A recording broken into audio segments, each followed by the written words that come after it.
Hello my friends, today we will visit some goat farms to see the process of raising millions of goats around the world, as well as the products created from them.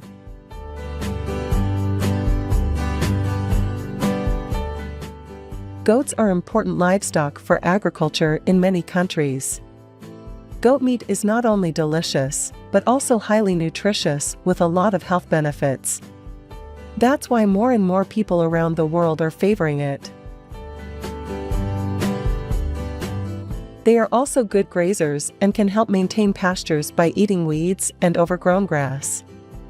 So they are very suitable for rural areas or small families, like this family farm in Taiwan. Are there any goats like these near your place? There are many different types of goat farm, depending on the region and country. There won't be enough time to introduce them all. So today, I will focus on the main goat farms, which are for meat and for milk production. Both will be featured in this video, so let's explore. Firstly, we need baby goats. Here are some pregnant goat mothers. After being born, these baby goats will receive special care.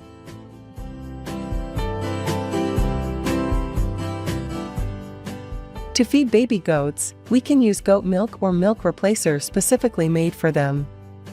Feeding should be done using a bottle with a nipple or a bucket with a teat. During the first week, they should be fed every 2 to 3 hours. Weaning can begin at around 2 to 3 months old, but should be a gradual process over several weeks. After about 4 to 6 weeks, they can start eating hay. Regular health checks and vaccinations are important to ensure their well-being. After about 2 to 3 months old, the goats will be raised in the main barn, together with the female goats for milk production. Raising for milk is popular in countries like Australia, New Zealand, and the Netherlands. On the other hand, raising goats for meat is popular in countries as China, Romania, Pakistan, and India, mostly in Asia. Of course, for meat production, mostly male goats are raised.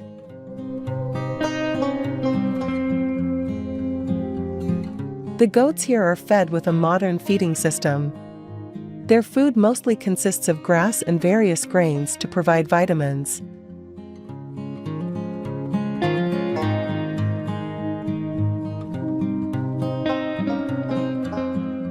Hay is also provided to create a suitable living environment. Of course, the goats also eat it.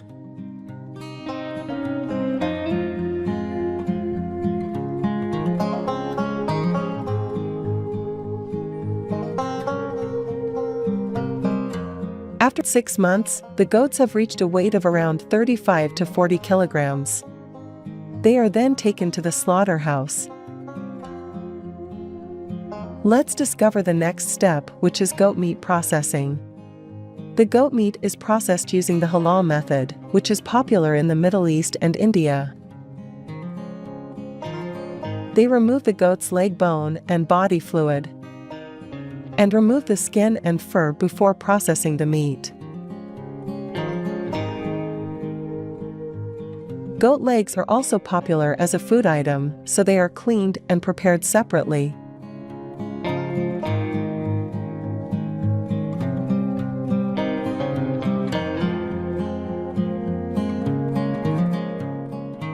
After that, the internal organs are removed, and the goat's body is washed clean.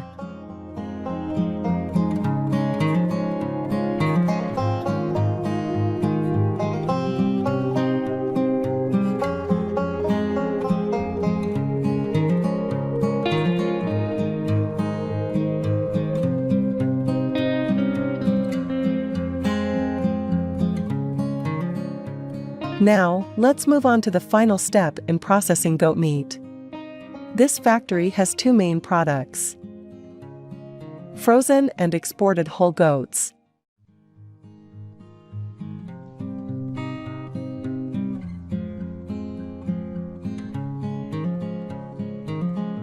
and sliced meat packed in boxes. Let's take a minute to look at the process.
Have you tried goat meat?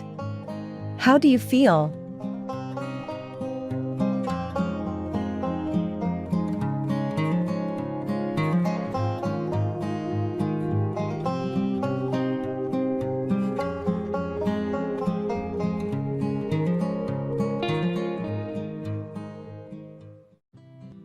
Now, let's go back to the process of harvesting goat milk. Goats are milked every day. Depending on each goat's weight, they can produce between 1.5 to 3 liters of milk per day. At this goat farm, they have an incredibly modern milking system. The system is a circular machine that milks the goats as they stand on the platform. The goats are even fed while they are being milked to prevent any disturbance.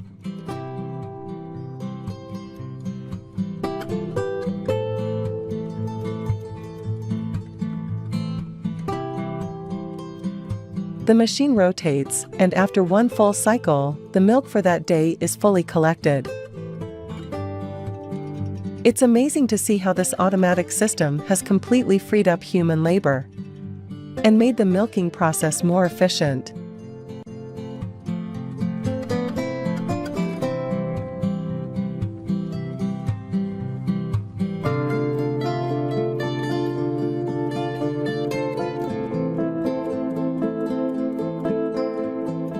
Once the goat milk is collected, it will be taken to the milk processing plant. As goat milk is too popular already, today I will introduce the process of producing cheese instead.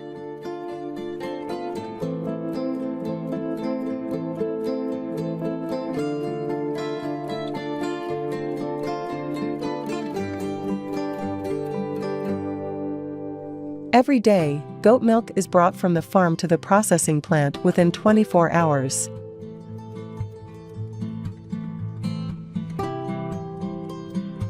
It is then heated at a temperature of 30 to 32 degrees Celsius. Once the milk has been heated, rennet is added. Rennet is an enzyme that helps to thicken the milk, causing it to form curds. Once the curds have formed, they need to be cut into small pieces. This helps to release more whey. After the curds have been cut, they are stirred and heated up to 53 degrees Celsius.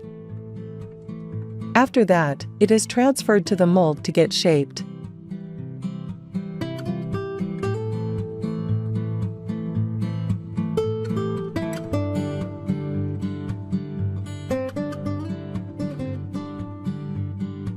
Finally, the cheese needs to be aged.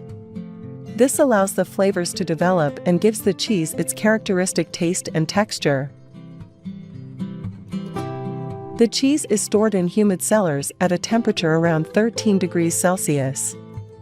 The aging time for goat cheese can vary depending on the type of cheese and the desired flavor. After the cheese is aged, it is ready for market.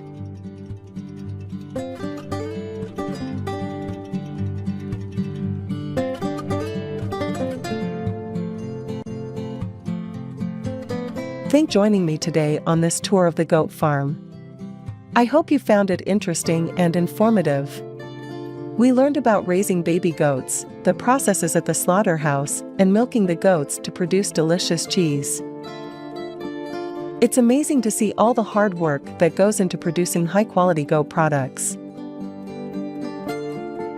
I hope you enjoyed learning about the different stages of goat farming and how the goats are taken care of with love and care. By supporting local farmers and purchasing their products, we can continue to support sustainable agriculture and preserve traditional farming practices. And don't forget to like my video, subscribe and turn on notification. Thanks again for watching, and I hope to see you on our next adventure. Goodbye. As one of the insect species with high economic value, it is bred with an annual production reaching billions worldwide. With rapid growth, high adaptability, and abundant protein value, crickets are increasingly being utilized in various fields, from food and animal feed to pharmaceuticals. With its strong growth potential, cricket farming is emerging as a future food trend. How does the process work? Join me on an exciting journey to explore how crickets are reshaping our perception of food in the 21st century.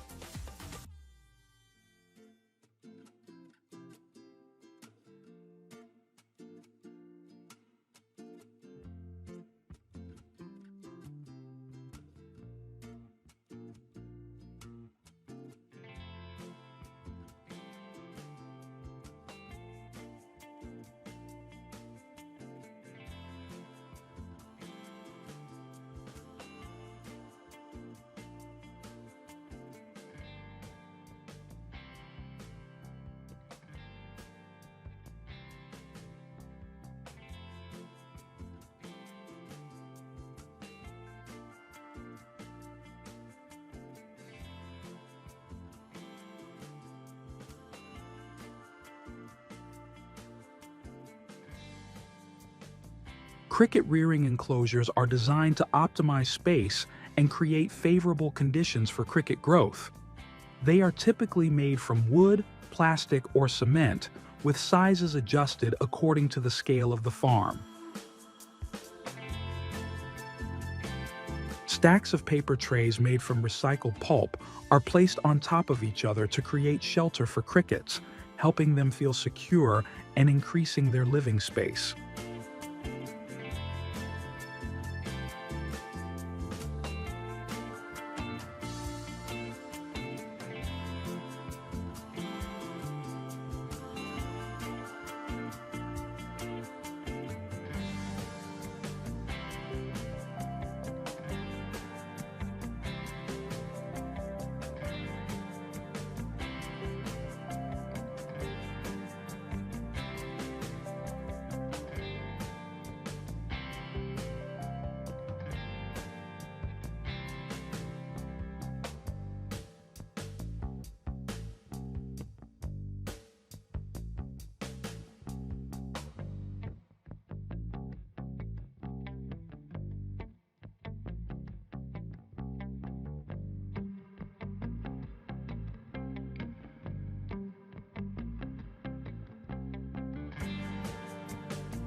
In cricket farming, crickets require a certain level of humidity to develop, especially during critical stages such as molting. A too dry environment can cause crickets to become dehydrated and weaken. Farmers need to keep the rearing space clean to create ideal conditions for cricket development.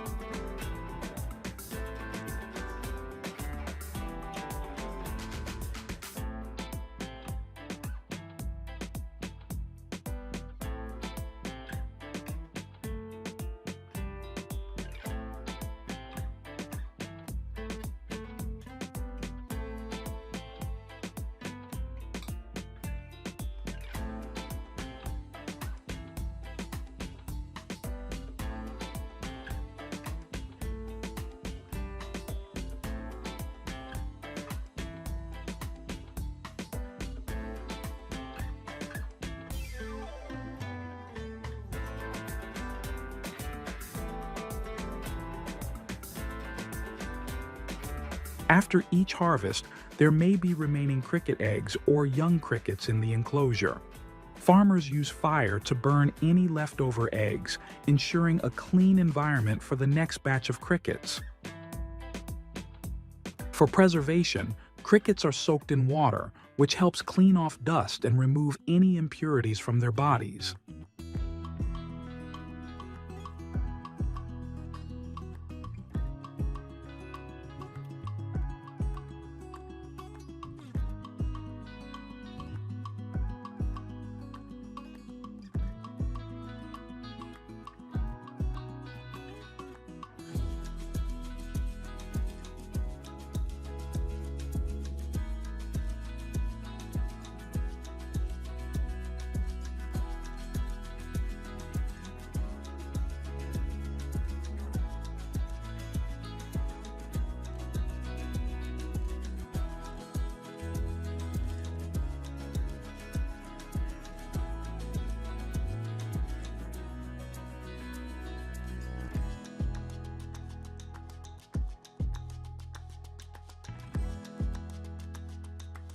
Cricket protein is becoming a future food trend due to its high nutritional content and rich amino acid profile.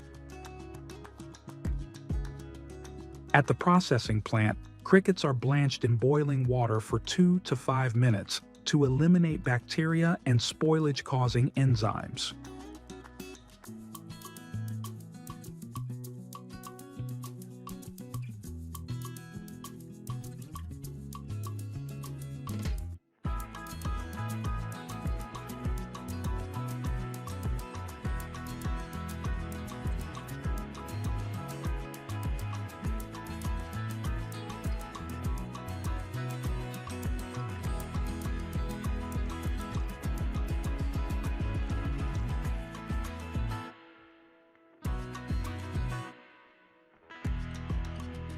Fresh crickets are also a popular choice in cuisine, especially in many Asian countries. They offer a unique flavor, creating delicious and nutritious dishes. Thailand is famous for its diverse street food, and crispy fried fresh crickets are one of the popular snacks loved by many tourists.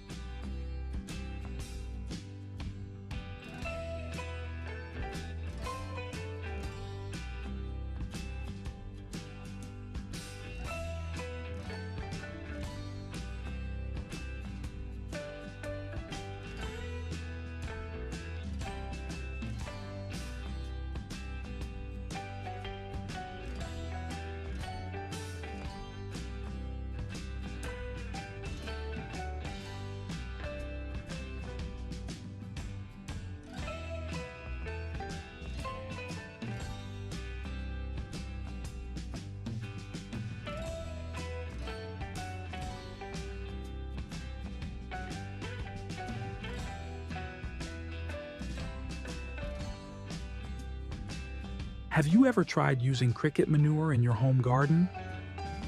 The results might surprise you.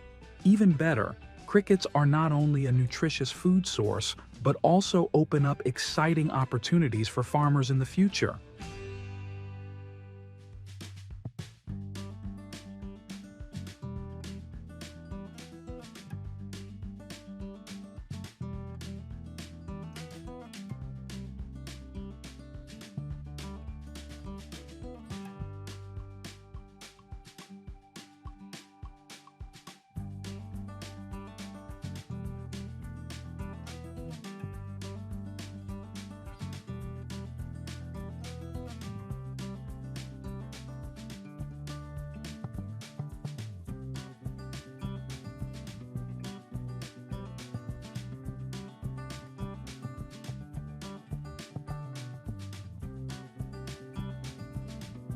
Every day, farmers harvest grass and mix it with supplemental feeds such as straw, sugarcane bagasse, and grain bran to enhance nutrition. Buffaloes are fed 2 to 3 times a day, with an average ration of 25 to 30 kilograms of grass and mixed feed per animal.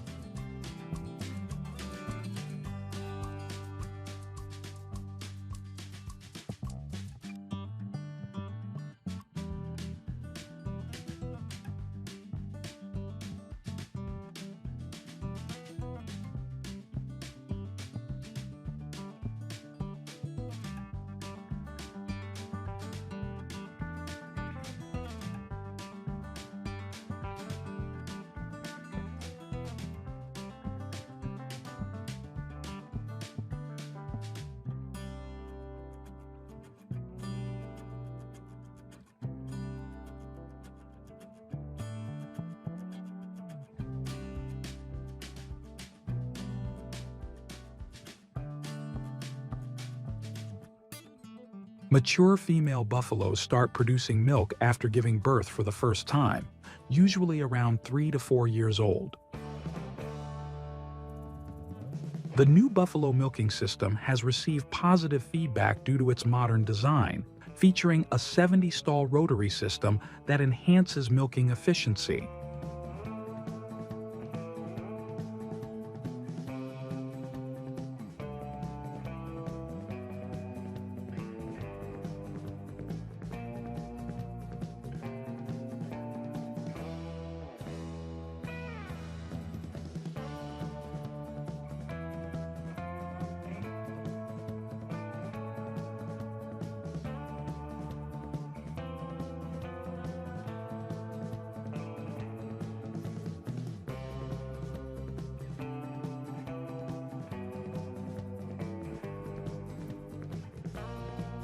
At the processing plant, the milk is rigorously tested for fat and protein content, bacteria, and antibiotic residues. It then undergoes pasteurization to eliminate harmful bacteria while retaining its natural flavor.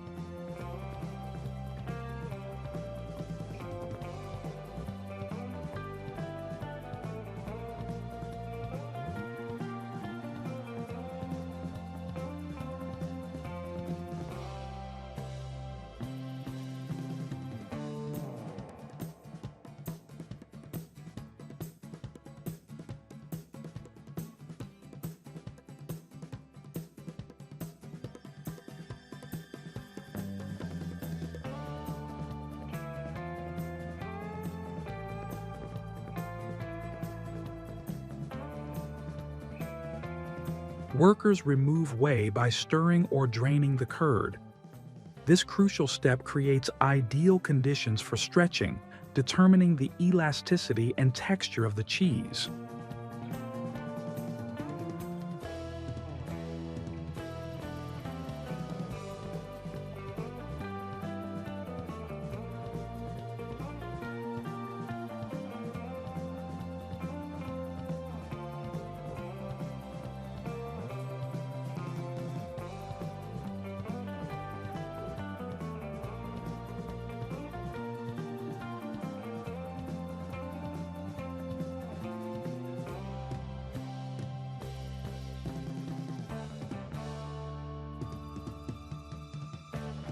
After completing the processing steps, the cheese is vacuum sealed or stored in brine or whey to retain its moisture.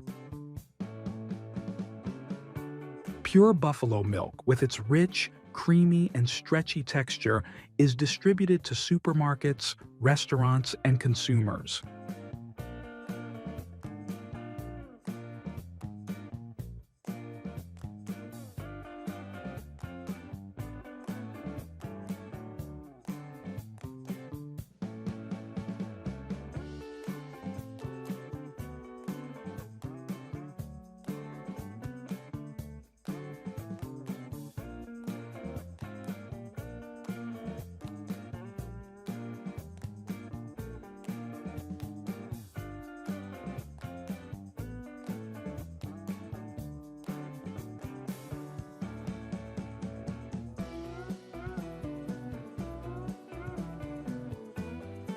The buffalo carcass is transported to the production line, where skilled workers sort and separate lean meat, tendons, and bones to serve different processing needs.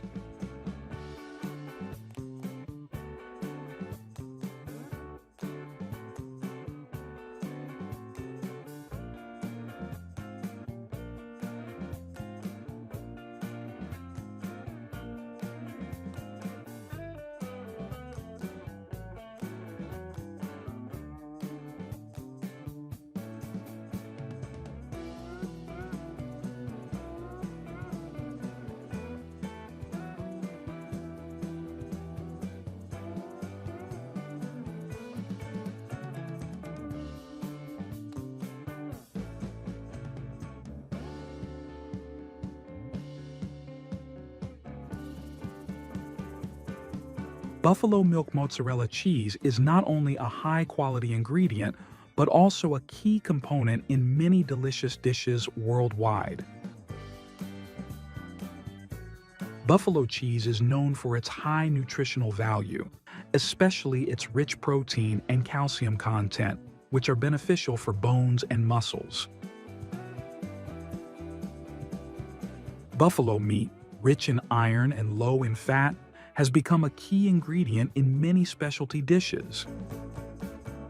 We have had an exciting and insightful journey exploring the processing of buffalo cheese and meat. Goodbye, and see you on the next fascinating adventure. In tropical and subtropical countries, there is a fruit known as the golden superfood due to its exceptional nutritional value and uniquely rich, creamy flavor. With annual consumption reaching tens of millions of tons, this fruit has become one of the most important agricultural products in the global farming industry. Beyond being enjoyed fresh, this fruit can be processed into various products, ranging from avocado oil and cosmetics to eco-friendly bioplastics. And without making you wait any longer, let's embark on a journey to explore an avocado farm right now.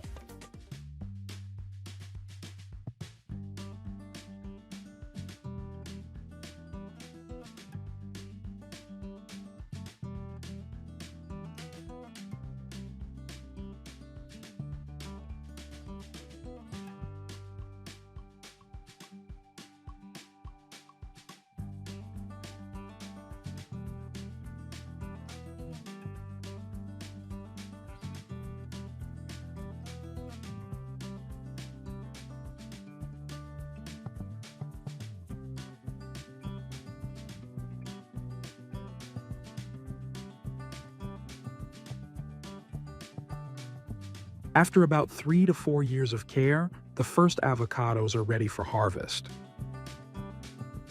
For low or easily reachable avocado trees, farmers typically harvest the fruit manually by hand.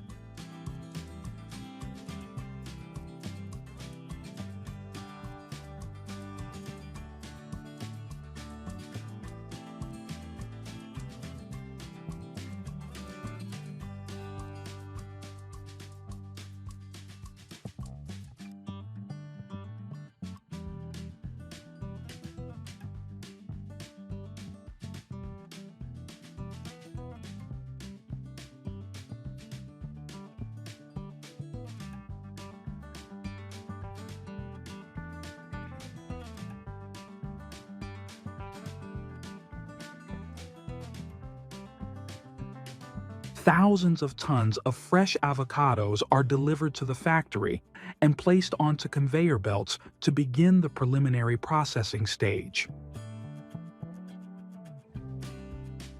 The avocados are thoroughly washed to remove any dirt and dust on their skins.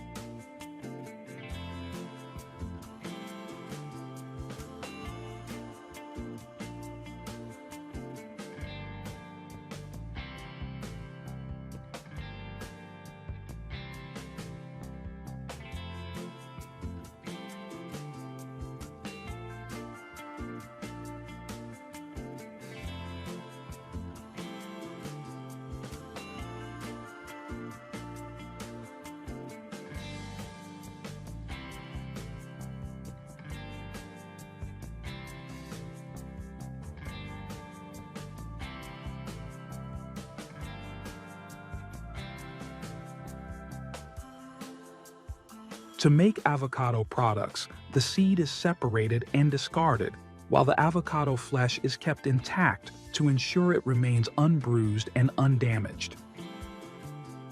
After completely removing the skin and seed, the fresh avocado flesh is transferred into a blender for pureeing.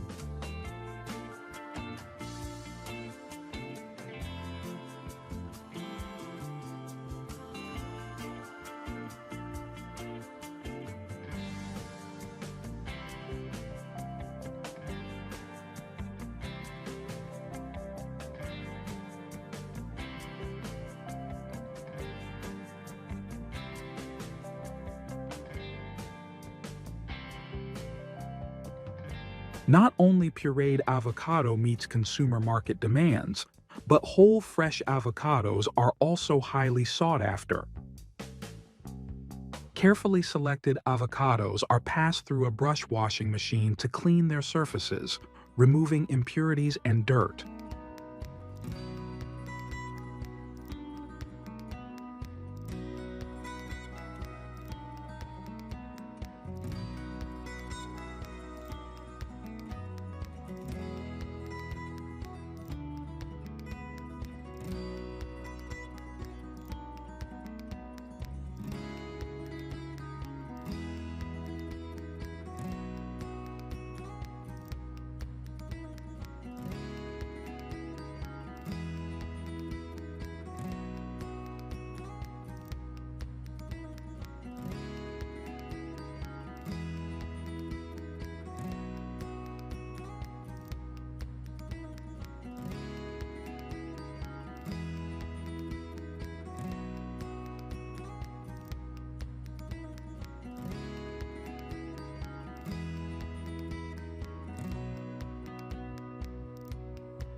Avocado seeds and skins are not waste products. In fact, they hold high economic value and are utilized to produce beneficial products. After being separated from the avocado, the seeds and skins are finely ground to extract avocado oil.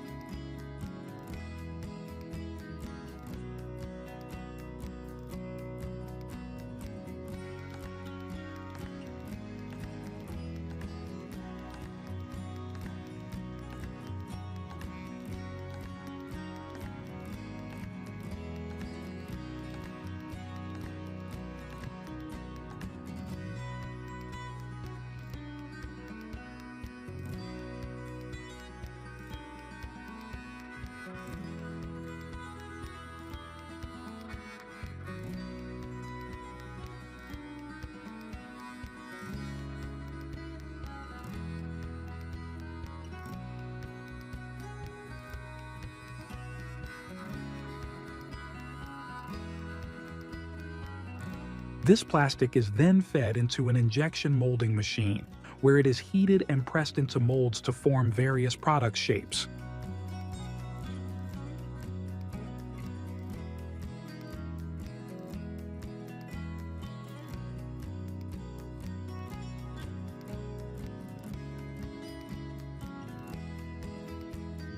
What's especially important is that this bioplastic is produced from renewable resources, helping to reduce traditional plastic waste and contributing to environmental protection. In the context of environmental sustainability, utilizing avocados goes beyond just the fruit. It can be expanded to produce bioplastics and food products, contributing to environmental protection.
During the first 2 to 3 weeks, the mother keeps the babies warm and protected by staying close to them or covering them. Farmers also add straw bedding to keep them even warmer. During their growth stage, civets are carefully tended to by farmers. Their diet, up until maturity, can amount to several tons of finely ground fish.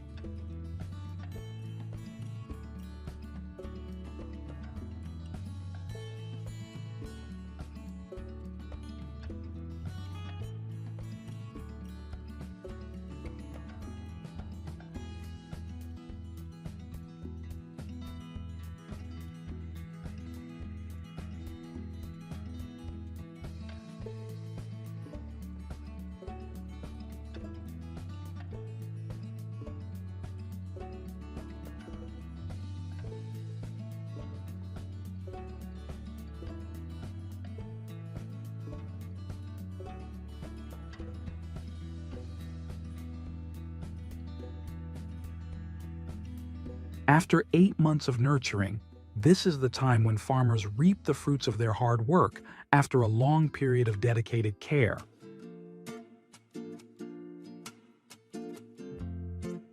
Farmers use methods to render the civets unconscious before harvesting their fur, a practice commonly applied to minimize the animal's struggle or stress.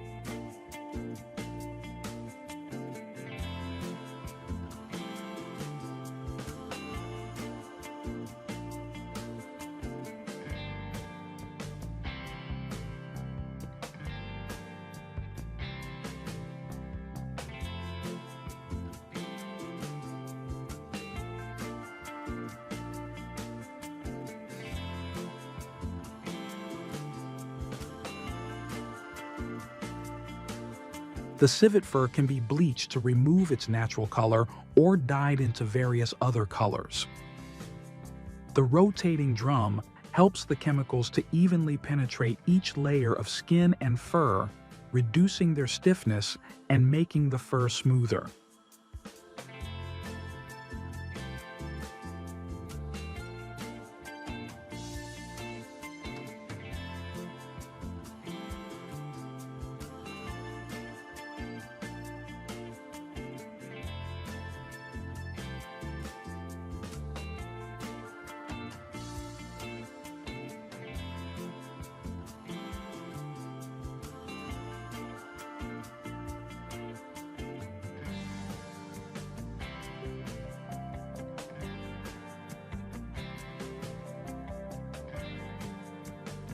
Labeling is an important part of product identification, providing information to consumers and verifying the quality and origin of the product.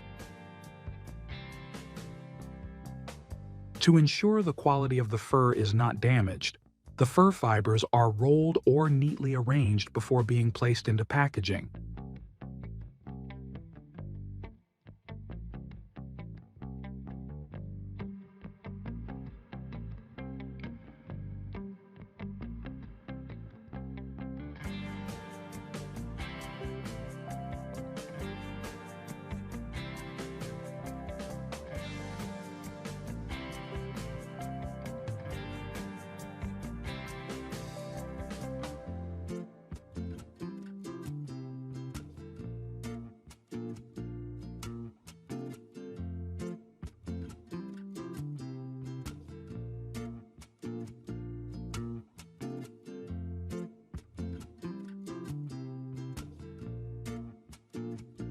In addition to using fur to make coats, civet feces can also produce a unique and highly sought-after product, civet coffee.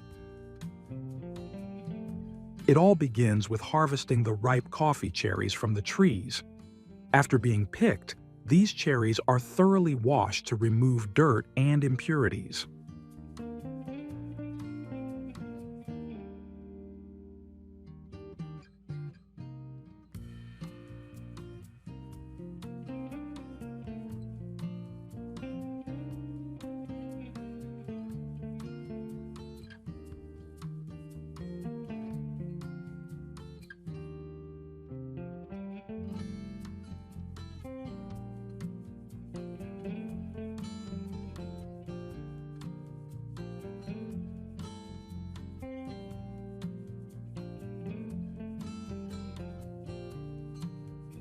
The coffee beans harvested from the waste are cleaned and dried under the sun.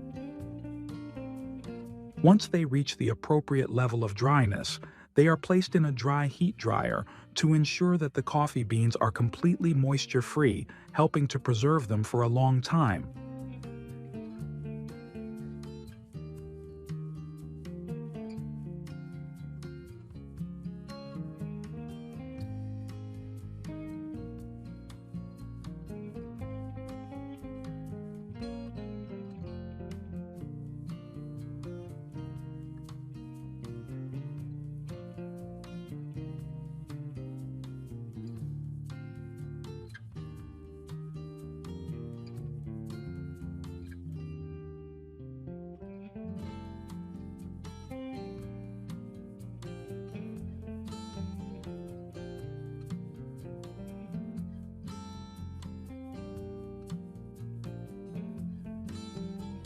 However, this also raises concerns about the conservation of civet species.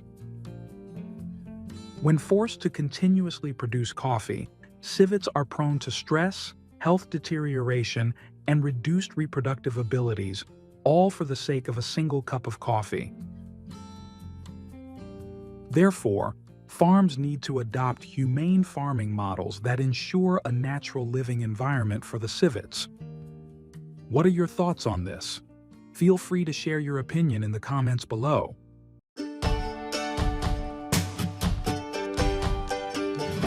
Have you ever wondered how tiny insects could change the future of food? In massive farms, billions of mealworms are raised to provide sustainable protein. Once just pet food, these little creatures are now leading a food revolution. Today we're going to explore how mealworms are grown and processed into valuable products every day. Mealworms, despite their name, aren't worms, but the larvae of the darkling beetle, Tenebrio molitor. They start as tiny eggs, hatch into mealworms, and eventually transform into adult beetles. These adaptable creatures can thrive almost anywhere: backyards, farms, and even space. Mealworms have even been sent to the International Space Station to study how they survive in zero gravity. What makes mealworms truly special is their role as natural recyclers. They can eat organic waste like leaves, cardboard, and even styrofoam, breaking it down into nutrients that enrich the soil. Researchers are exploring how mealworms might help solve the global plastic waste problem, as they can digest materials that take decades to decompose. So, what makes these little guys so amazing that more and more people are starting to farm them? In mealworm farms, mealworms are typically kept in shallow trays or boxes filled with a substrate like bran or oats, which serves as both bedding and food. These trays are stacked in large racks and placed in cool, dark environments.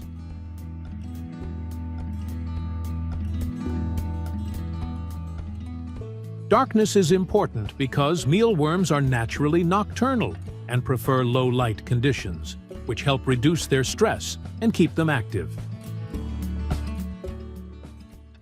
Mealworms are easy to feed. They usually eat grains, plants, and decaying matter, but they can also thrive on a simple vegan diet. This means they don't need much special care.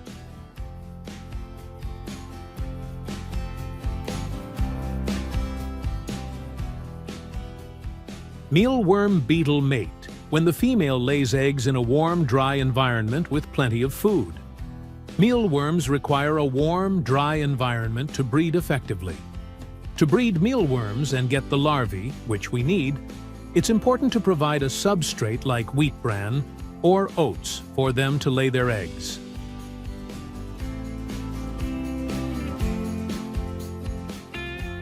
After mating, a female darkling beetle lays 70 to 100 eggs in a dark, moist place with plenty of food.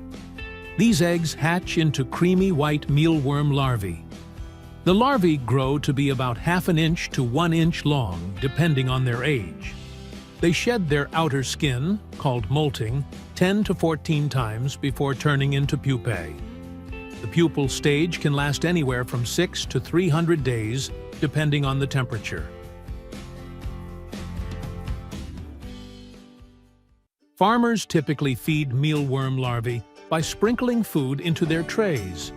The feeding frequency depends on the number of larvae, but generally, food is added daily or every 2 to 3 days to ensure the larvae always have enough nutrition.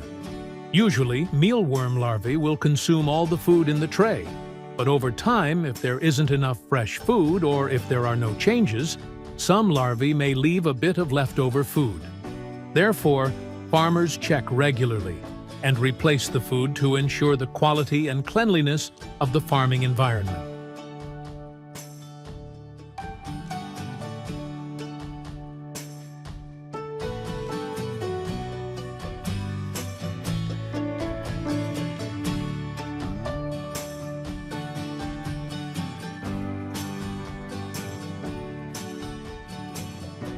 After about 2 to 3 months of farming, mealworm larvae can reach the sufficient size for harvesting.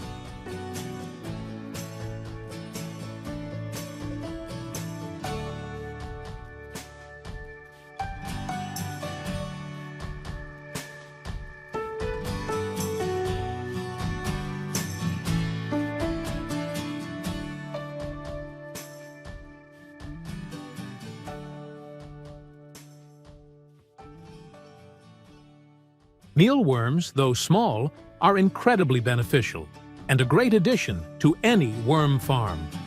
In their larval stage, they are an excellent food source for many animals, which is why they are highly favored by bird and reptile owners.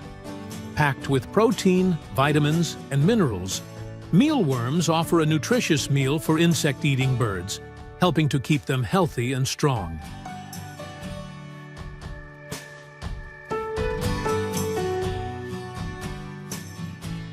Mealworms are usually processed in 2 main ways: drying or grinding. After harvesting, they are dried through methods like air drying, freeze drying, or using dehydrators to preserve their nutrients and extend shelf life.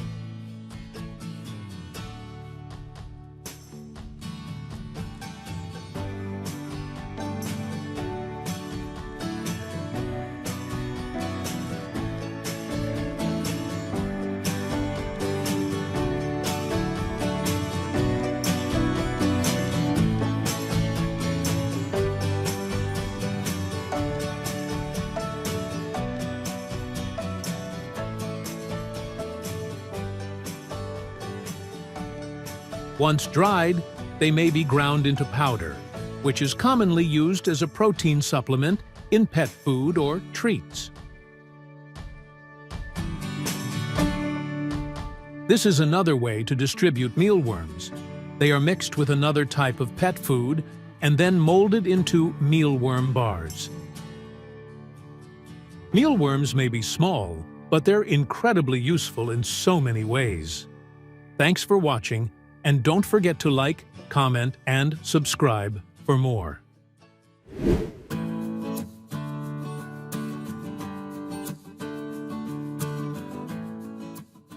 Did you know Americans don't just like cookies? They're obsessed. On average, each person eats about 300 cookies a year, which adds up to around 35,000 cookies in a lifetime. In today's video, we're diving into the fascinating process of cookie production, from mixing the dough to baking the perfect batch. Let's get started. Cookies trace their origins to test cakes used by early bakers to gauge oven temperatures. Small dollops of cake batter were baked to ensure the oven was ready for larger cakes. The earliest known cookies date back to 7th century Persia, modern-day Iran, one of the first regions to cultivate sugarcane, a key ingredient in cookies. In the United States, the iconic chocolate chip cookie was invented by accident. Ruth Graves Wakefield, owner of a Massachusetts restaurant, ran out of baker's chocolate while preparing cookies. She substituted semi-sweet chocolate, expecting it to melt into the dough, but the chocolate held its shape, creating the now famous Toll House Crunch cookies. The recipe gained widespread acclaim and was printed on chocolate bar packaging after Ruth sold the rights to it. In 1997, the chocolate chip cookie was declared the official state cookie of Massachusetts. Commercial bakeries began churning out cookies in large quantities, leading to the popularization of packaged cookie. The process begins with the dough. In factories, automated systems carefully measure and feed the ingredients into the mixers to maintain uniformity in every batch. Most cookie factories use the wire cutting method to shape the dough. This method works by pushing the dough through a mold to form shapes and then cutting it into even pieces with a sharp wire. The machine can cut up to 150 pieces per minute. It can be placed above the conveyor belt or oven band and removed easily without stopping the production line. The machine can also have its own conveyor to move the dough straight to the oven belt for smooth processing.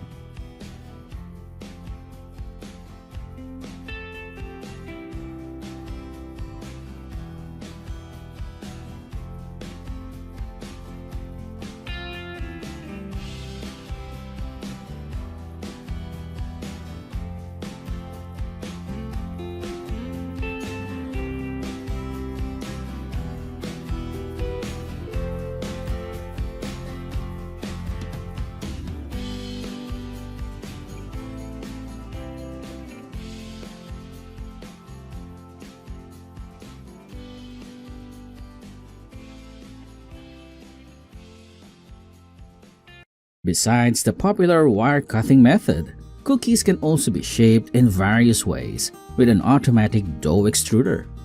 This tool uses a nozzle to shape the dough into different designs, like patterns, fun shapes, or even round cookies.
This is another way of shaping the dough.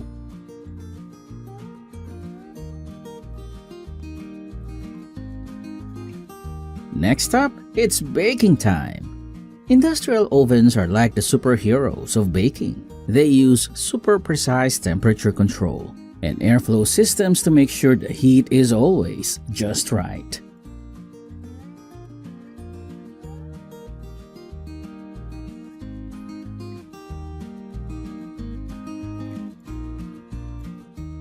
After baking, the golden brown cookies are carefully transferred to a cooling tower. Creating the perfect cookie is a fine art that requires a careful balance of ingredients and techniques. From the way the butter is creamed to the exact temperature of the oven, achieving the ideal cookie involves much more than meets the eye.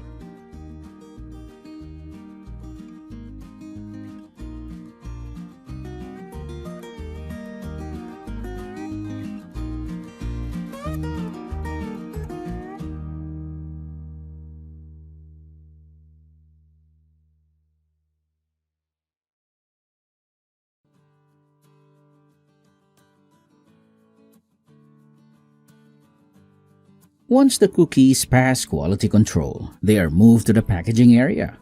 Automated machines package the cookies in trays, bags, or boxes, depending on the product type and market requirements.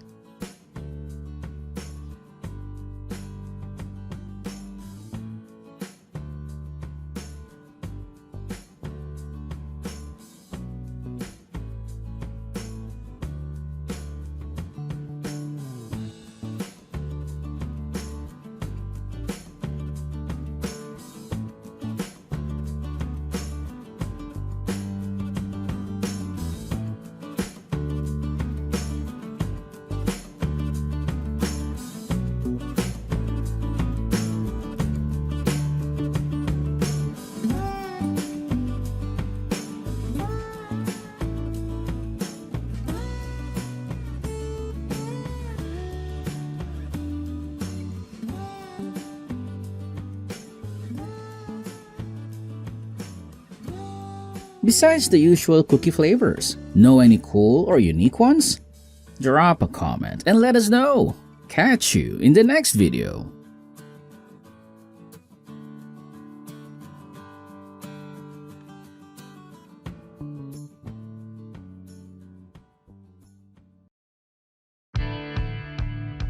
Have you ever seen a giant blue egg? It sounds like something out of a fantasy, but it's real. It belongs to the emu. These towering birds are more than just Australia's largest. They're built for speed, strength, and survival. With their long necks, striking bluish heads, shaggy feathers, and powerful legs, emus are truly one of nature's most fascinating creatures. Often overlooked in favor of their larger ostrich cousins, emus have their own incredible story to tell. Emus, Australia's largest native birds, stand up to 6 feet tall and weigh 120 pounds. Though flightless, they are built for speed, with powerful legs and a unique calf muscle. something no other bird has. In 1932, Australia waged an unusual war, not against an army, but against 20,000 emus. These towering birds, seeking water, invaded Western Australia's wheat farms, trampling crops and breaking fences. The government sent soldiers armed with machine guns, expecting an easy victory. But the emus had other plans. They outran bullets, dodged ambushes, and scattered like ghosts when fired upon. Even when hit, many kept running. After weeks of effort and nearly 10,000 rounds fired, fewer than 1,000 emus were killed. Meanwhile, the resilient birds continued thriving. Emu farming is a unique and growing agricultural practice that offers multiple commercial benefits. These large, flightless birds, native to Australia, are raised for their meat, oil, feathers, and leather, making them a highly valuable livestock species. Unlike traditional poultry, emus belong to the ratite group, meaning they have underdeveloped wings and rely entirely on their powerful legs for mobility. Today, Australia, China, and the United States are the leading countries in commercial emu farming.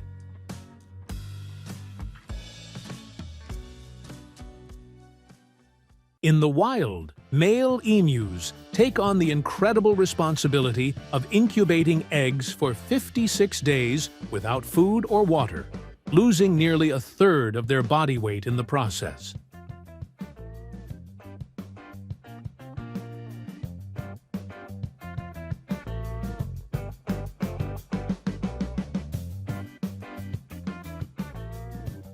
The secret behind an emu egg's stunning green color lies in pigments. The shell contains biliverdin, the same pigment that gives bruises a greenish tint. But why green? It's nature's way of camouflaging the egg in grass and shadows, keeping it hidden from hungry predators.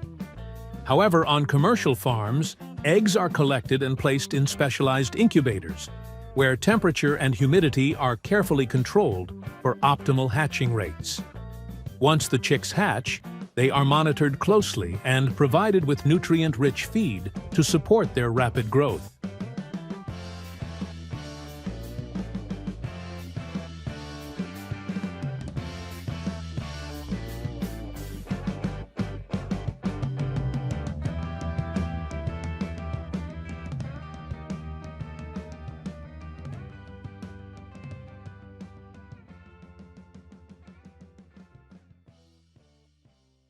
Emus begin their journey as striped chicks, a pattern that helps them blend into their environment.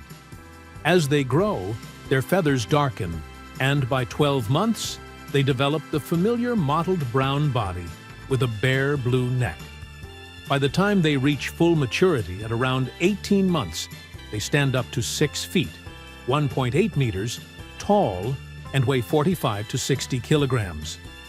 Unlike chickens or turkeys, emus are long-term investments, as they can lay eggs for up to 16 years, making them highly productive for farmers.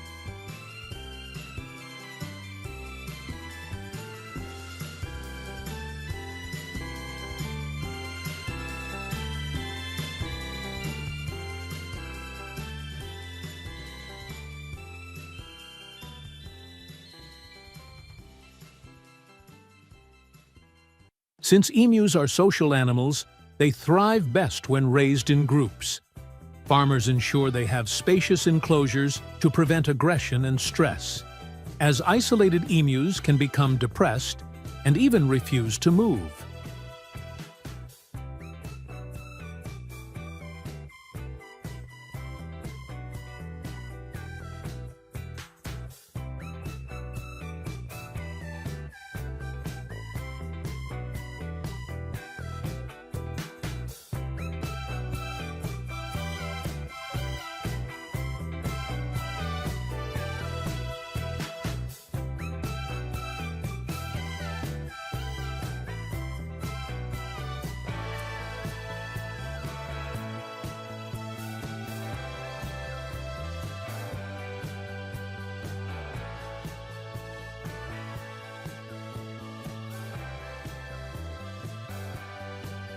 Farm-raised emu's diet consists mainly of grains like corn, wheat, and barley for energy, along with leafy greens such as alfalfa and kale for vitamins and minerals. Protein supplements, including soybean meal and fish meal, help develop strong muscles and feathers. Farmers also add calcium and essential vitamins to support bone strength and egg production. Emus love water and enjoy bathing because it helps them stay cool, especially in hot climates.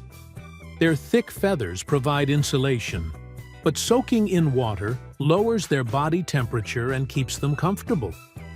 In the wild and on farms, emus are often seen splashing in ponds or even playing in the rain.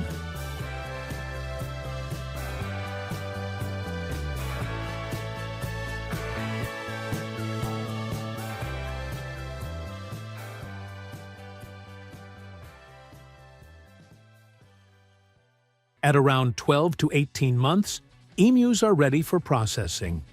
Before slaughter, they are typically denied food for 24 hours to ensure a clean digestive system. Emu meat is valued for being lean, high in protein, and low in cholesterol, making it a popular alternative to beef. One of the most lucrative products from emus is emu oil, extracted from the fat beneath their skin. This oil is widely used in cosmetics, therapeutic treatments, and traditional medicine, known for its anti-inflammatory properties and benefits for joint pain, arthritis, and skin conditions. Additionally, emu leather is prized for its durability and used in high-end fashion accessories, while their soft feathers are used for decorative and industrial purposes. Meet the Dongtao chicken, or as some like to call it, the dragon chicken. This isn't your everyday barnyard bird. What sets it apart? Those massive, scaly, rough-looking legs that look like they came straight out of a mythical dragon tale. But raising and preserving this rare breed is no easy task. So, how do farmers do it? Let's dive in and find out. The dragon chicken from Vietnam is famous for its giant, dragon-like legs. Some have legs as thick as a human's forearm. A fully grown rooster can weigh over 4.5 kilograms, while hens can reach 3.5 kilograms. The biggest recorded pair of legs? Each weighed 1 kilogram and was preserved in alcohol. Once a delicacy for royalty, dragon chickens are now a rare luxury. Their meat is rich and flavorful, usually served at special events for good luck and prosperity. Because of their unique look and rarity, a well-bred dragon chicken can sell for an incredible $2,000. With their massive feet and high value, these chickens are truly one of the most fascinating breeds in the world. So, what exactly gives dragon chickens their massive, scaly legs? The secret lies in a fascinating biological phenomenon. Growth hormones trigger their leg skin to continuously produce collagen and keratin, leading to the development of thick, rough scales. But genetics alone aren't enough. A special diet strengthens their leg bones, and farmers even use a unique technique: chicken leg massage. This improves blood circulation and stimulates tissue growth, resulting in their powerful, muscular legs. Raising dragon chickens is nothing like raising regular chickens. From birth, they require careful attention, kept warm, fed a high-protein diet, and monitored closely.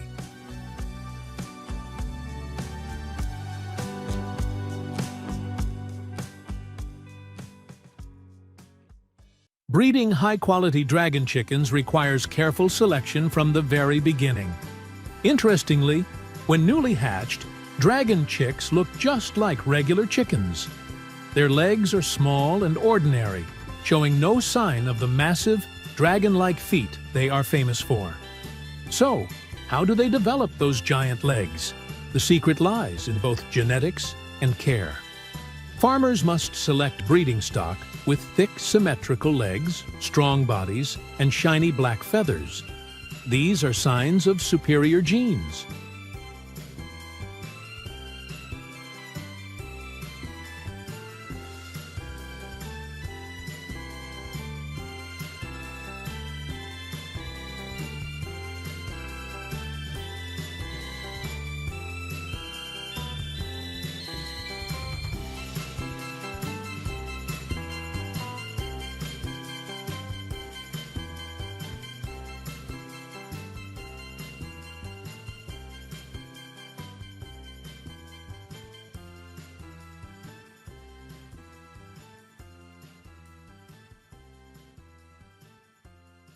By around 6 months old, their legs start thickening noticeably. With continued care, only a small percentage of the best chickens will reach the ideal size and shape, making them highly valuable.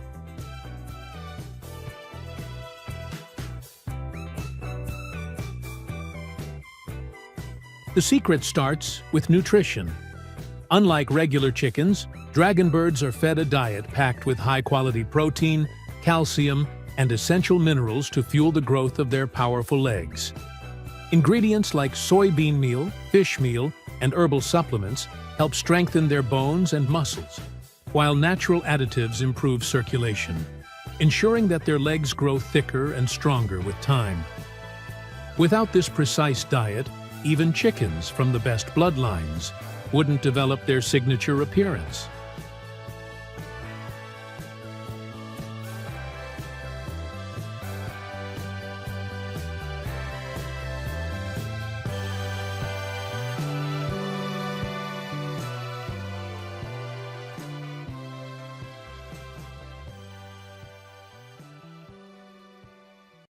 But feeding alone isn't enough. These chickens undergo a unique form of leg training. Instead of being confined to small spaces, they are allowed to roam freely, walking and foraging over uneven ground, which forces their legs to work harder. After all, a chicken with well-maintained legs can fetch an even higher price on the market. What's truly fascinating is that this transformation takes time. It's not an overnight change, but a gradual process spanning over a year. Out of hundreds of chicks, only a handful will grow into the perfect specimens with thick, symmetrical legs and deep pink skin, making them rare and highly sought after.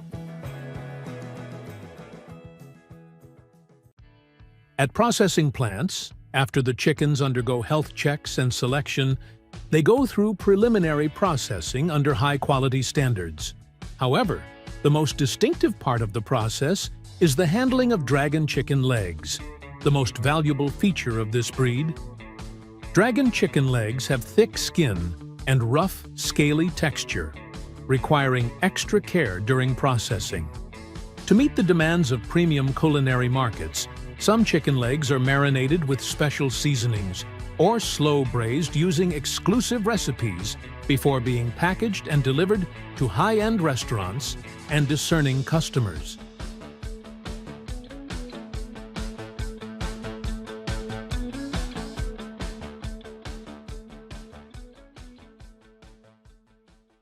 Beyond its taste, this rare breed holds deep cultural significance. It is often served during Lunar New Year celebrations, weddings, and special occasions, as many believe it symbolizes prosperity and good fortune.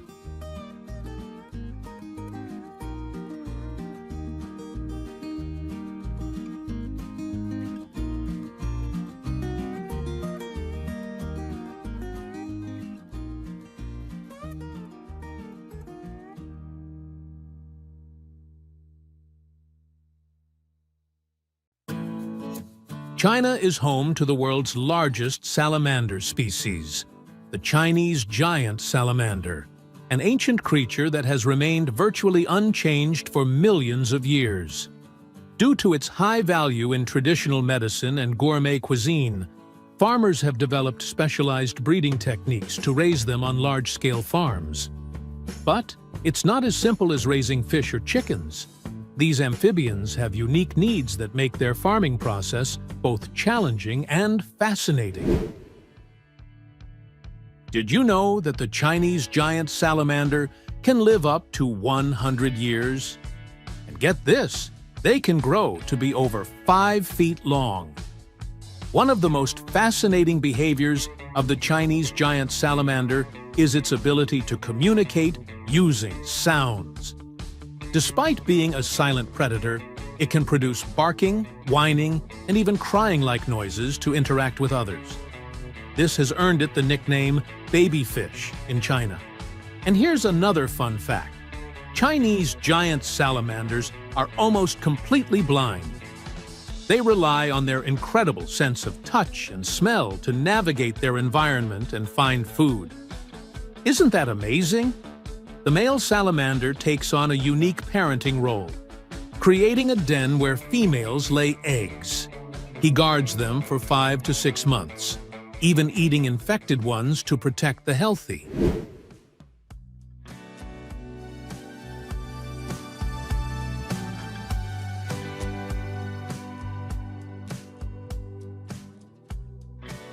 Salamanders thrive in clean, cold water, mimicking their natural habitat in underground caves and freshwater streams. Farmers create controlled environments with constant water circulation, oxygenation, and temperature regulation to ensure these sensitive creatures remain healthy. Without proper water quality, salamanders can become stressed and stop eating, making water management one of the most critical aspects of farming. These tanks are built with smooth, sloped bottoms to prevent injury and are separated into different sections based on the salamander's age and size.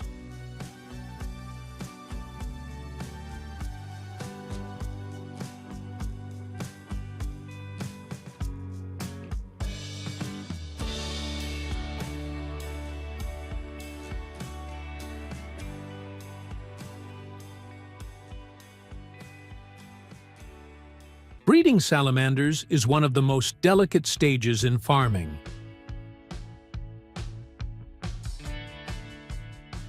During the breeding season, farmers carefully manage temperature and water conditions to stimulate mating. Female salamanders lay eggs in hidden crevices, and farmers collect and incubate them in special tanks to ensure high survival rates. The tiny larvae hatch and spend their early weeks under constant care before being moved to larger enclosures.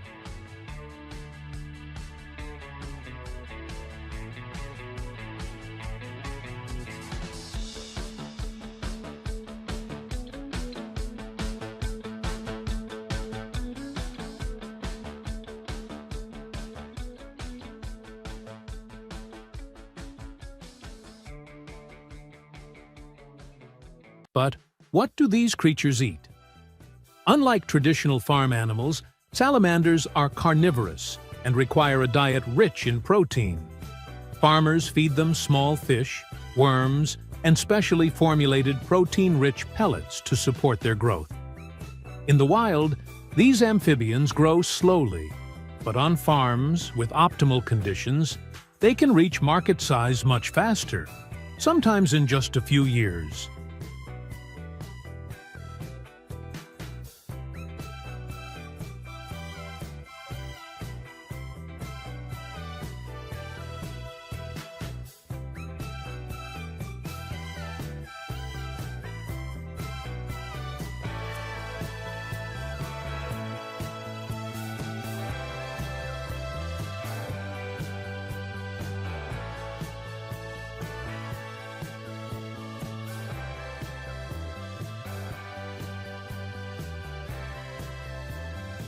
To avoid overfeeding and water contamination, farmers monitor how much each salamander eats.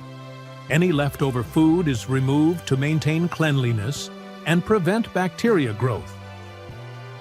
What you're seeing is a complex network of specially designed pools and tunnels that mimic the salamander's natural habitat.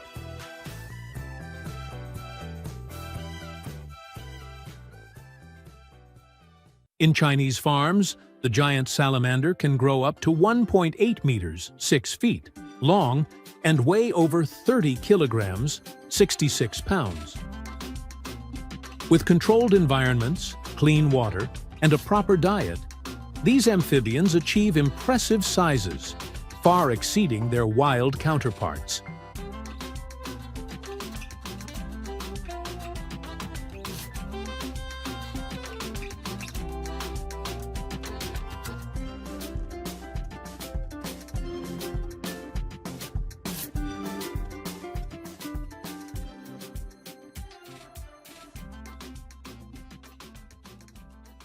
Once salamanders reach full size, they are harvested and sold to restaurants, medicinal markets, or conservation programs.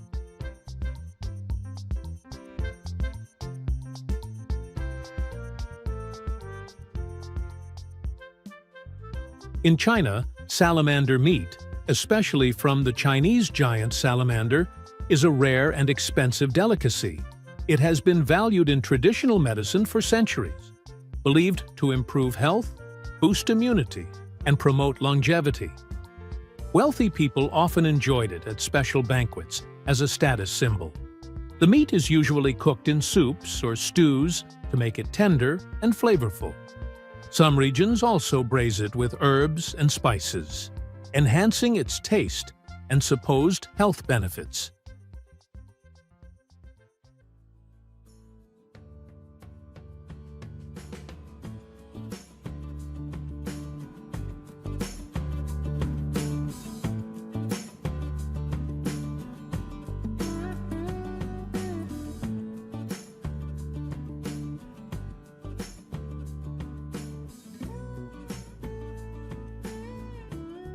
If you found this fascinating, make sure to subscribe for more insights into the world of animal farming.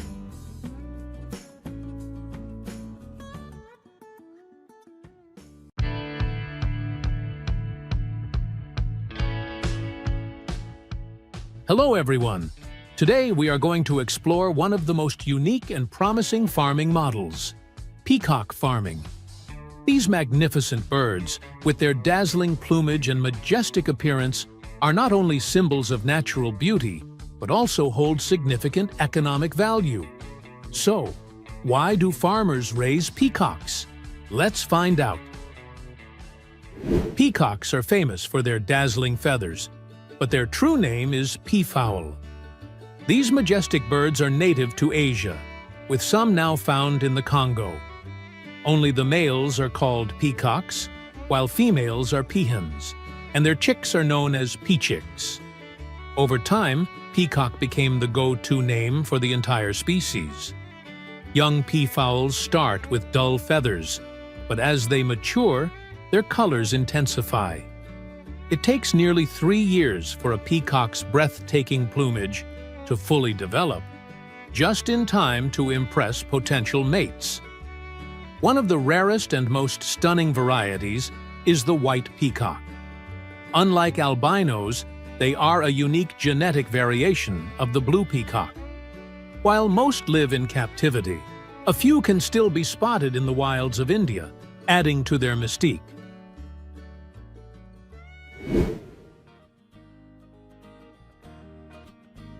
Unlike other poultry, peacocks are not commonly raised for their meat or eggs. Instead, their value lies in their stunning beauty and mesmerizing feathers. Peacock feathers are highly sought after in interior decoration, fashion, arts, and crafts. Additionally, exhibiting peacocks is an attractive business that draws in tourists and bird enthusiasts eager to admire these rare and majestic creatures.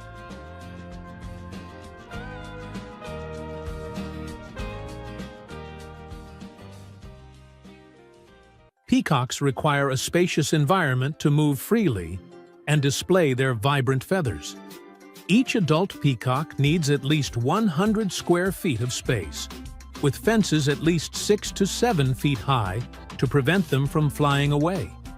A shelter is essential to protect them from harsh weather, and inside, wooden perches should be provided for roosting at night.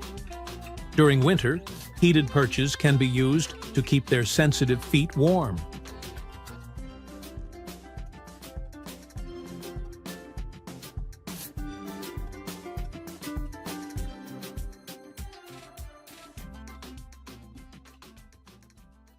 Roosting is a natural behavior for peacocks, helping them escape from and protect themselves against predators in the wild. Roosting perches provide a sense of security for the birds while they sleep at night. The way a male peacock attracts a mate is amazing to watch. When he sees a female, he quickly spreads out his bright, colorful tail and moves in front of her to get her attention. Then, he shakes his feathers, making them shine and sparkle. If the female likes his display, she will walk toward him and copy his movements. This means she is ready to mate, and that's how they pair up in the group.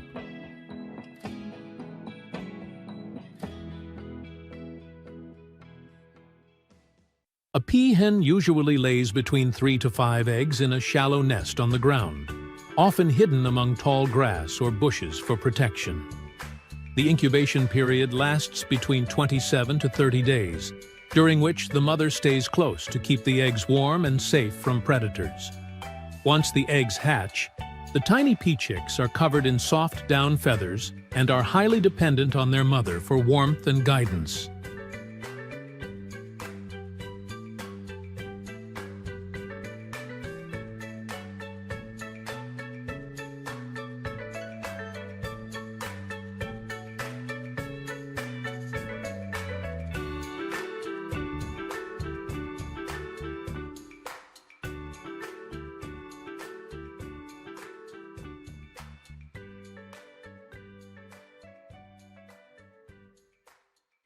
As they grow, young peafowl begin to develop their signature plumage, though males won't have their full, vibrant tail feathers until they are around 3 to 4 years old.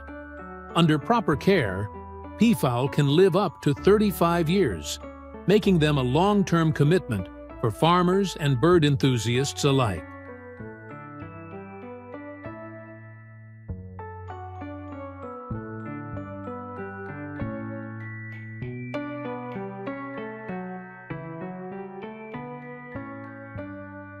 Peacocks are omnivorous birds that enjoy a diet of grains, insects, small snakes, fish, and frogs.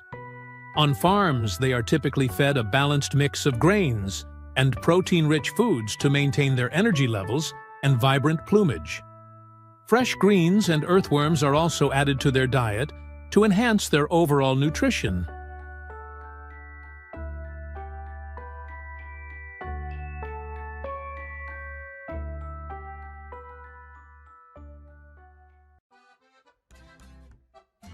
Farmers typically raise peacocks until they reach the age of around 2 to 3 years before selling them. At this age, the peacocks are fully grown with beautiful and healthy plumage, ensuring they can be sold at a high price if properly cared for. Every year, during the molting season, the peacocks on the farm naturally shed their old feathers to make way for the growth of new ones. The farmer patiently collects each fallen feather carefully, ensuring that no harm is done to the birds. Peacock farming is not just a hobby. It is a highly profitable business model. With the increasing demand for peacock feathers in fashion and interior design industries, along with the mesmerizing appeal of their courtship displays, many farmers are finding sustainable economic opportunities in peacock farming.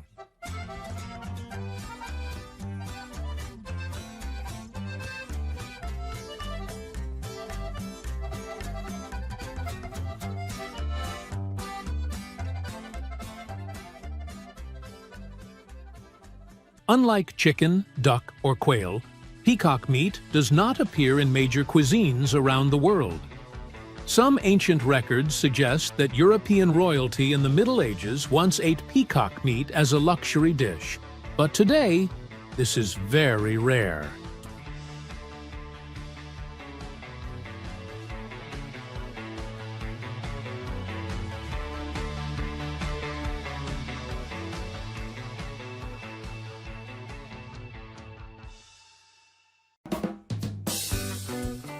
Have you ever encountered a porcupine in real life and felt a sense of caution, fearing its sharp quills? Perhaps you've even told yourself to stay far away to avoid an unpleasant surprise. But did you know that in some countries, porcupine farming is a growing industry? These fascinating creatures are not only raised for their meat, which is considered a delicacy in certain cultures, but they also have other valuable uses. Porcupines are far more useful than you might have imagined. The porcupine may look like a slow creature, but they have a powerful defense. Over 30,000 sharp quills. Many believe porcupines can throw their quills, but that's just a myth. Instead, these prickly animals have a clever trick. When threatened, they turn their backs, raise their quills, and shake their tails. If a predator gets too close, it gets a painful surprise. A face full of barbed quills that dig in like tiny fish hooks. Worse yet, even after death, a porcupine can still fight back. If an unlucky predator eats one, the quills inside continue to push through flesh, sometimes even piercing organs.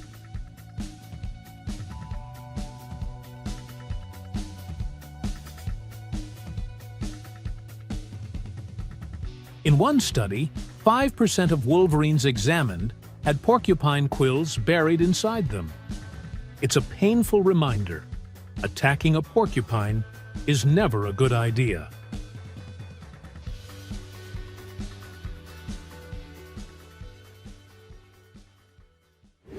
Porcupine farming has become more important in recent years for both conservation and business.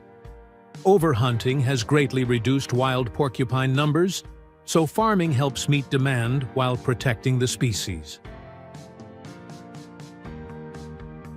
Raising porcupines is surprisingly easy, even simpler than pig farming.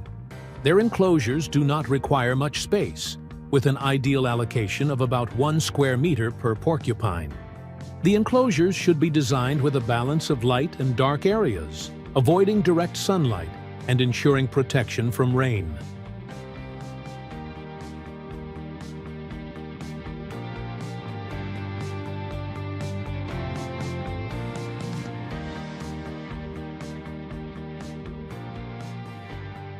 The floor and yard should be made of thick concrete, with a slight slope to drain water properly and stop porcupines from digging out.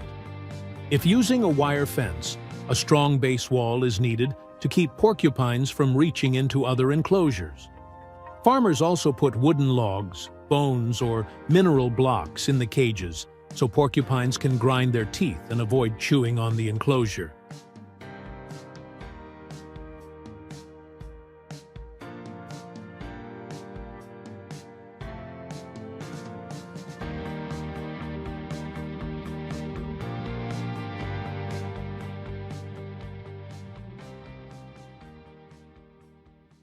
Porcupines are omnivores, meaning they eat both plants and small animals.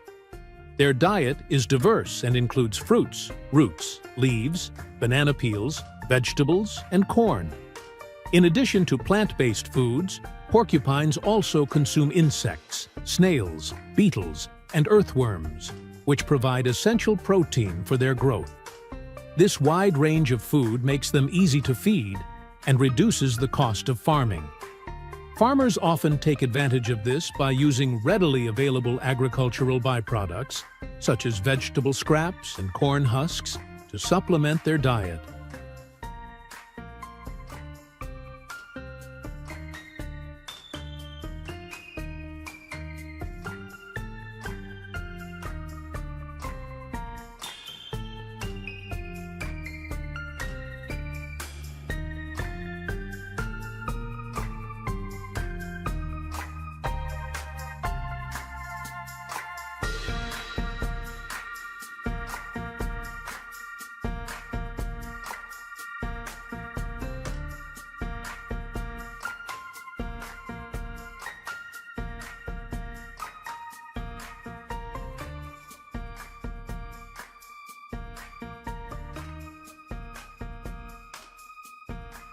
Porcupines cannot handle cold weather well. In the wild, they dig deep burrows and stay inside for months during winter. Farmers need to build similar burrows and add dry grass to keep them warm, helping them stay safe and comfortable in winter.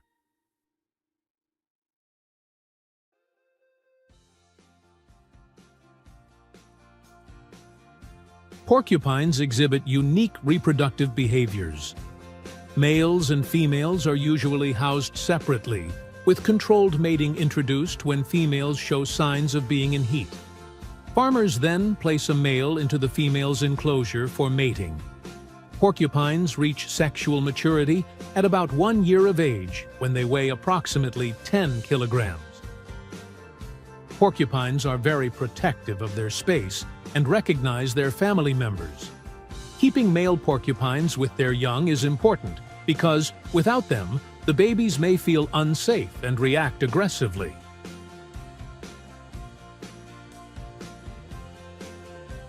With a farm of around 50 breeding pairs, each producing 2 litters per year, with 2 to 3 offspring per litter, farmers can expect an annual yield of approximately 200 porcupines for sale. This presents a lucrative business opportunity, given the increasing demand for porcupine meat. Porcupine meat is highly valued in certain cultures, especially in parts of Africa, Asia, and Europe, where it is considered a delicacy. The meat is protein-rich and has a flavor profile similar to a blend of pork and beef, making it ideal for slow-cooked dishes such as stews and braises.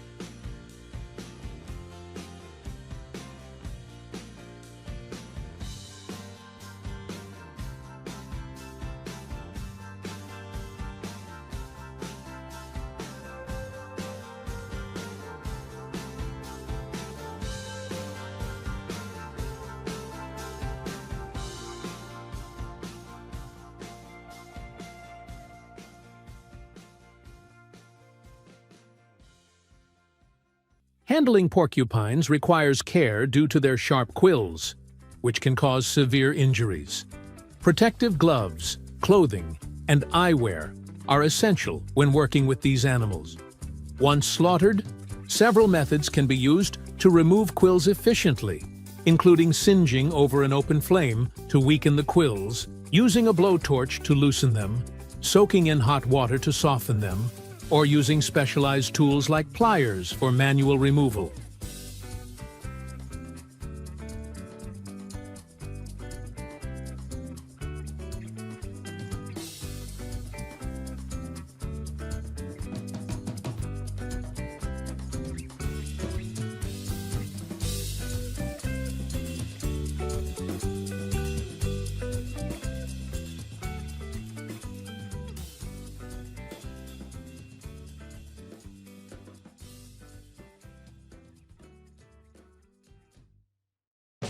On the remote islands of Indonesia, a giant predator still rules, the Komodo dragon. Many people visit to see these amazing creatures, but few know how dangerous they really are. These lizards aren't just big, they are powerful hunters. They can run faster than humans, take down large animals like water buffalo, and their bite is deadly. Their sharp teeth and venom make them one of the most dangerous predators in the world. What makes them such great hunters? And how do they survive? On Indonesia's Komodo Island, 2,000 residents share their land with the world's most fearsome lizards. As human encounters with Komodo dragons increase, so do terrifying attacks. In early 2024 alone, nearly 700 incidents were reported, raising serious safety concerns. One chilling case happened in 2009 when a fruit picker, Muhammad Anwar, was trapped in a tree for hours as 2 hungry dragons circled below. Exhausted, he eventually fell, right into their deadly jaws. In some villages, Komodo dragons even raid cemeteries, forcing locals to relocate graves. The Komodo dragon isn't just big, it's a living tank. Weighing around 75 kilograms on average, some giants have been recorded at a staggering 356 pounds. Stretching up to 3 meters long, they are the undisputed largest lizards on Earth. Their thick, rough skin, covered in dark brown-gray scales, acts like natural armor, helping them blend into their surroundings while protecting them from injury. But it's their weapons that make them truly terrifying. Their muscular tails swings like a whip, strong enough to knock down prey. Their short but powerful legs, armed with razor-sharp claws, allow them to grip, slash, and even climb when needed.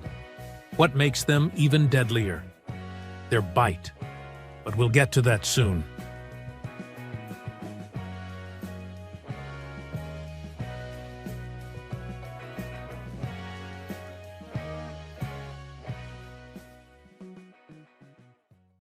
Young Komodo dragons climb trees to escape predators, using sharp claws and strong limbs.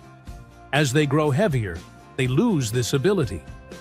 While adults stay on the ground, juveniles hunt birds, eggs, and lizards in the treetops. A Komodo dragon strike is swift and powerful. Komodo's venom is a deadly cocktail, containing anticoagulant enzymes that prevent blood from clotting, causing rapid blood loss, paralysis, and eventual shock in the prey.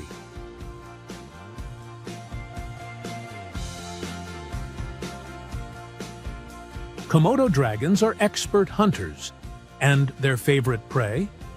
Deer and goats.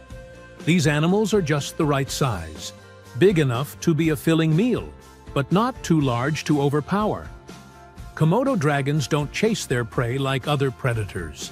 Instead, they rely on patience and stealth, sneaking up before launching a deadly ambush. Deer and goats often wander into open areas, making them easy to spot. During the dry season, they gather near water sources, giving Komodo dragons the perfect chance to strike.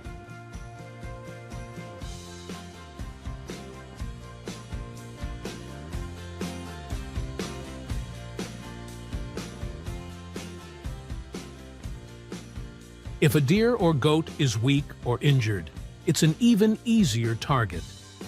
With their powerful bite and venomous saliva, Komodo dragons only need one good attack to bring down their prey. Once bitten, escape is nearly impossible. With their powerful jaws and flexible throat, they can swallow smaller prey whole. For larger animals, they tear off massive chunks of flesh, devouring nearly every part: bones, skin, and even hooves.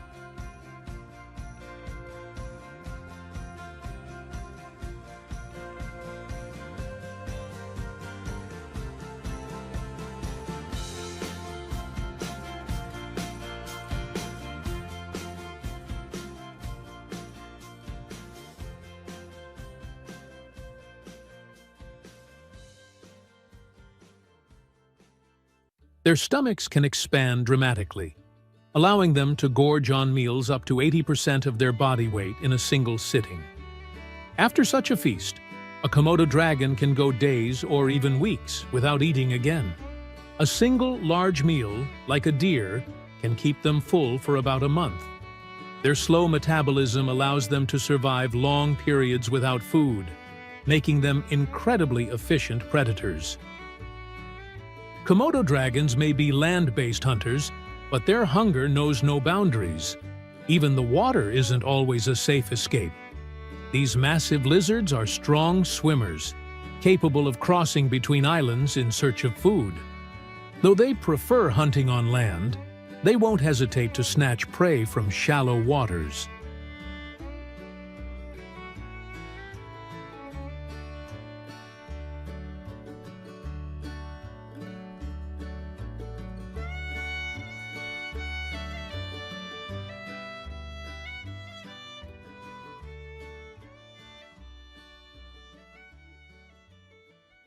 If a struggling deer or wild boar wades too deep, a Komodo dragon might charge in. clamping its powerful jaws around the victim and dragging it back to shore.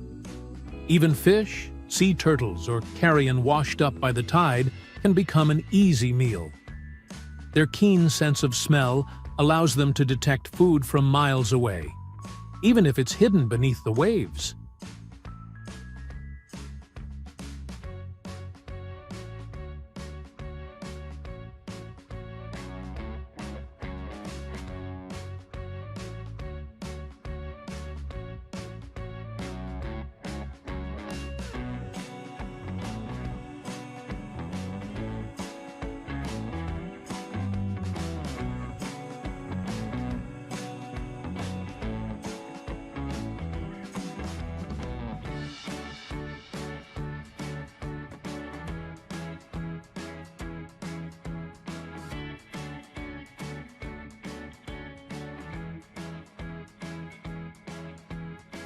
So, how is this fearsome predator born?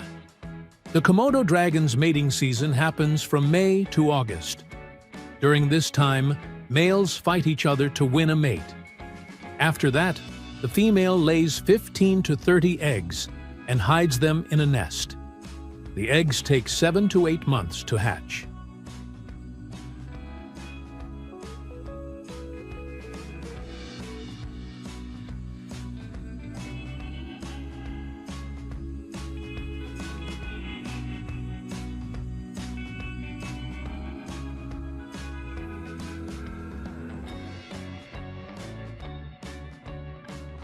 Newborn Komodo dragons face danger immediately, even from their own kind. They climb trees to survive and descend only when strong enough to hunt. Komodo dragons pose a threat to humans and livestock, leading to controlled hunting. Hunters use rifles like the .375 RG Magnum, aiming for vital areas to ensure a quick, humane kill.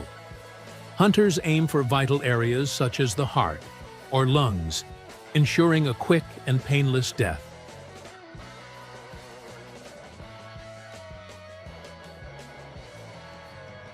After capture, dragons are examined and tagged for conservation, helping scientists track their health and population.